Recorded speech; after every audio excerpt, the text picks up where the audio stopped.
potential losses. The risk can be found that will happen in our college is the risk of breaking someone's arm while using the gymnasium equipment. The risk can be specifically specified as the losses to the key employee, which is in this case are the students and certain group of lecturers that mainly uses their leisure time on going to the gym. The risk was thoroughly personally inspected. From the observation at the gymnasium, we have identified that the equipment of the gym isn't properly maintained and some of the equipment are not safe to be used. We can see that the student and lecturer may break their arm while playing with the gymnasium equipment. Step 2. Evaluating potential losses. Regarding to it, some actions should be taken to avoid the injury to happen to the students and lecturers in terms of measuring how severe the injury is and how it might be happening or how does it keep on happening. For our examining alternative management risk, we discussed and we agreed on the best way of handling the risk is by loss control or taking any necessary measure to prevent the injury from happening. Furthermore, we also agree that otherwise alternative that we could carry out is loss reduction. This alternative is designed to reduce the damage or losses should it occur. Accident cannot be fully avoidable, but we can reduce the damage caused by it. So today I will explain to you on how to implement the risk management program that I have discussed before. After careful discussion, we have come up with a few actions that should be taken and should be carried out in order to gain more control toward the situation. The first action is to make sure that every gym equipment is supervised under a scheduled maintenance by professional authorities. We have to make sure that every gym equipment is safe to be used and eliminate all the possibility that gym equipment may harm the student.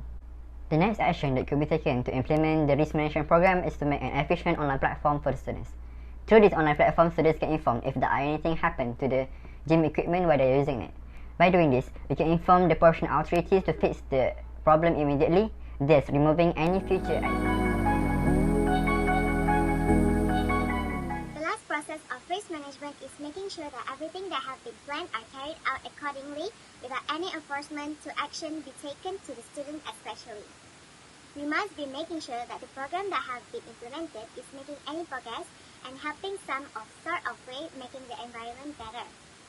We also must look for some areas that we are lacking and some parts that we may not look anymore especially. For example, responsible authority can make specific chart that monitor if any accident happen during the program implementation. This action must be taken quickly and faster we eliminate the mistake, the more risk we can avoid.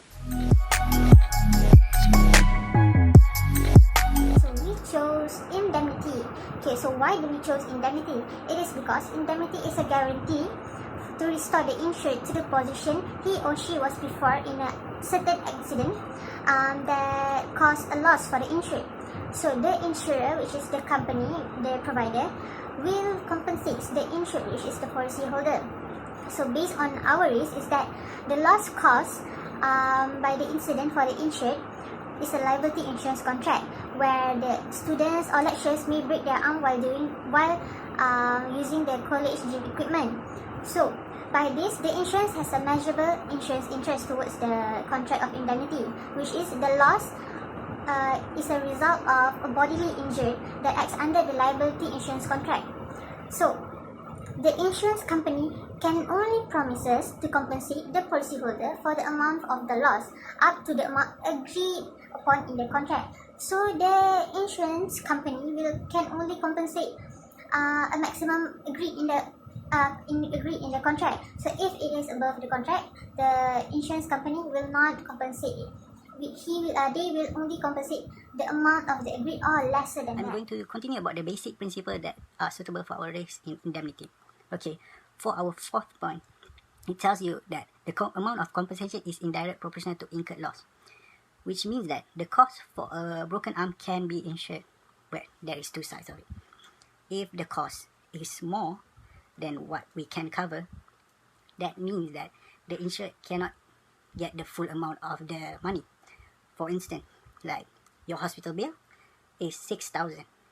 But what we can cover is 3,000, which means that we can only give you the maximum amount of it, which is 3,000. Okay, for the second part. For the second part says that if the amount is less, which means that we can give it to you, but not in full amount, only for the hospital and clinical bill, or the amount of the loss.